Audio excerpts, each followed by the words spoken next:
Gafleti në raport me këtë manifestohet në forma ndryshme. Ka herë si përjashtim total i këtij armiku në jetën e përditshme, pothuajse fare nuk është prezant. Nganjëherë po është prezant, por ju nuk e trajtojmë me përmasat e kërkuara. Madje Ibn Qayyim rahimahullah përmend se edhe në të kaluarën kur është trajtuar kjo temë zakonisht nuk i është dhënë pozicioni i merituar. Edhe kur është përmend tek çështjet e problemeve të zemrave, smundjeve të zemrës, e problemet e brendshme të njeriut, Ibn Qayyim rahimahullah përmend se është trajtuar si çështje dytësore, çështje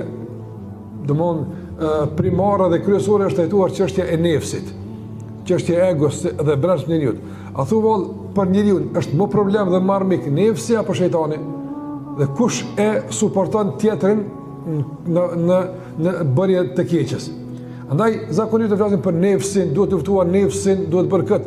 Nëse nefsi është një ushtar i manipuluar,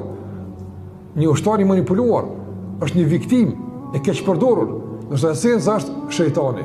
Madje Ibn Qayyim rahimahullah përmend se qasja e Kur'anit ndaj shejtanit e bën që të kuptojmë se ky është kryesori, ky është esenca, ky është baza. Prandaj forca e goditjes duhet të shkon ka shejtani, pastaj ka nefsi e kështu me radhë. Këta janë armiq padyshim, por njëri është armik, domthonë i manipuluar, e tjetri është armik i fokusuar, i përbetuar. Në shejtan nuk tjetërsohet, nefsi atë tjetërsohet, po, nefsi menaxhohet, nefsi mund të futet në pushtetin e zemrës, por shejtani nuk mund të bëhet kështu.